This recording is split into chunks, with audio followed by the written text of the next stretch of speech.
¿Qué somos? ¿Qué sentimos? ¿Y por qué actuamos como lo hacemos?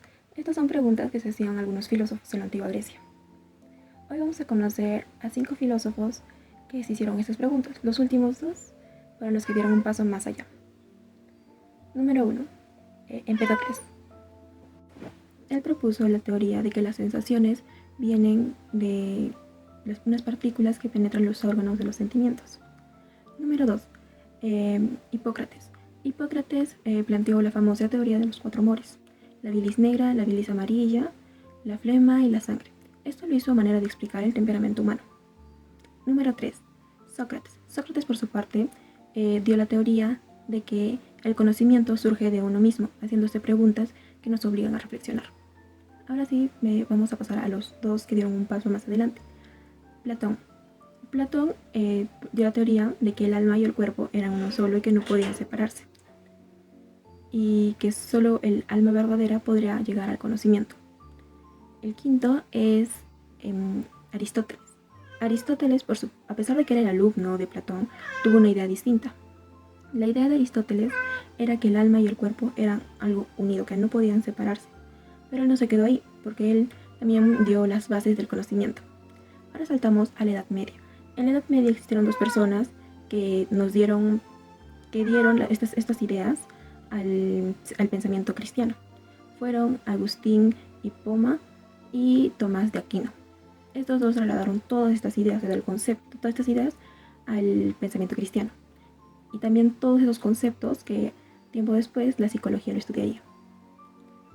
Todo esto pasó durante los 2000 años, hace como 2000 años, y después de eso la psicología dejó de ser una vivienda alquilada de la filosofía.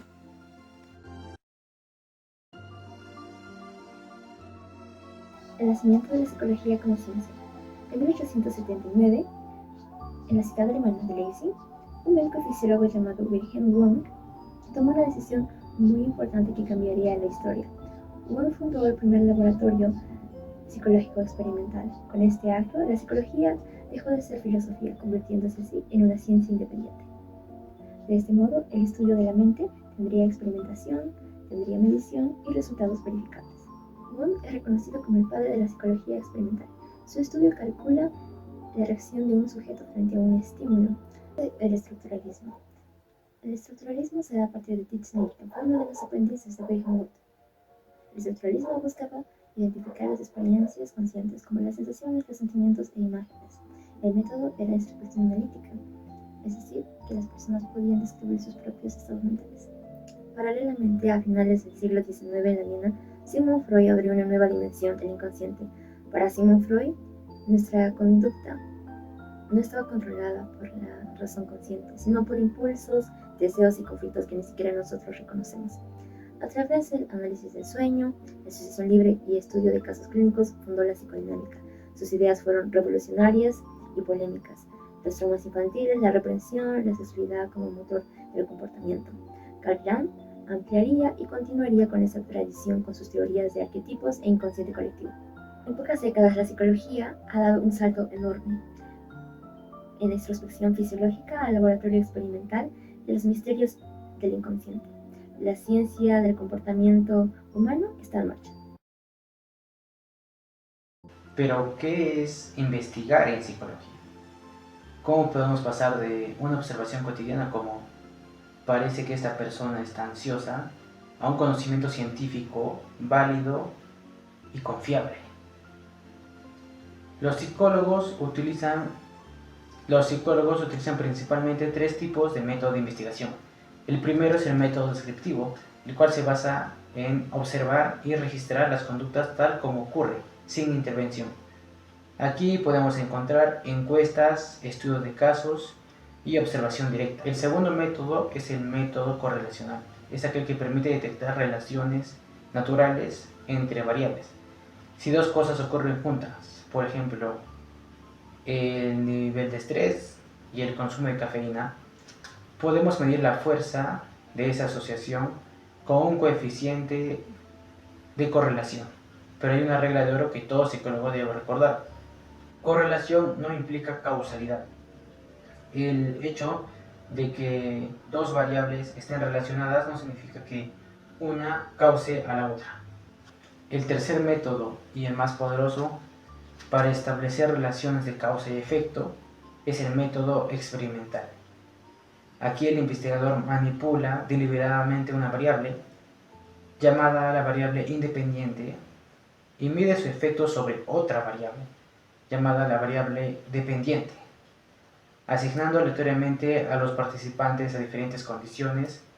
Este es el único método que nos permite afirmar con cierto rigor que A causa a B. Pero investigar con personas no es cualquier cosa. Aquí está un principio fundamental, la ética en la investigación.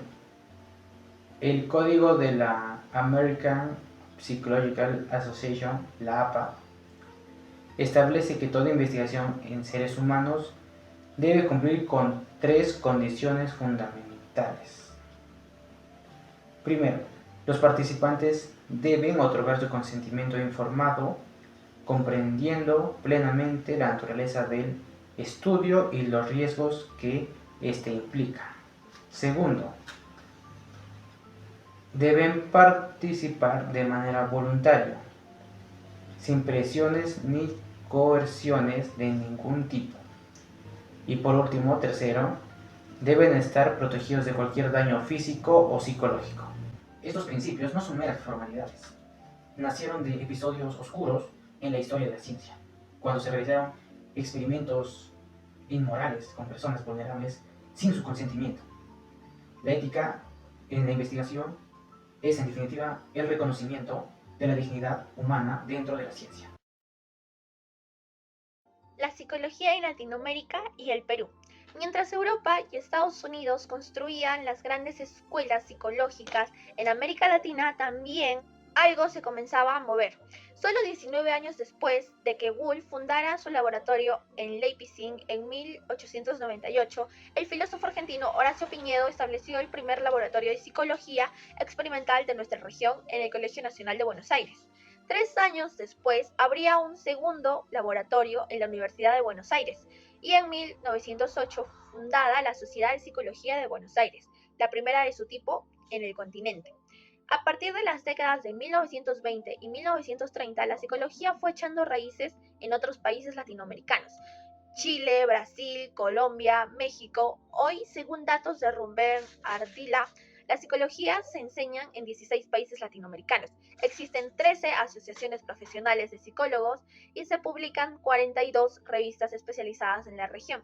La Sociedad Interamericana de Psicología, fundada con representantes de todo el continente americano, ha jugado un rol clave en integrar y unificar la disciplina. La psicología latinoamericana tiene 2 características que la distinguen: su fuerte orientación en la práctica y su estrecha relación con la medicina y la educación. Los psicólogos de nuestra región han estado siempre profundamente comprometidos con los problemas sociales y el desarrollo humano. Esta vocación aplicada es una marca identitaria de nuestra psicología. En el Perú, la historia de la psicología tiene sus propias fechas cruciales. En 1808 se crean las primeras cátedras de psicología en el país. En 1916 se instalan los primeros laboratorios de psicología experimental.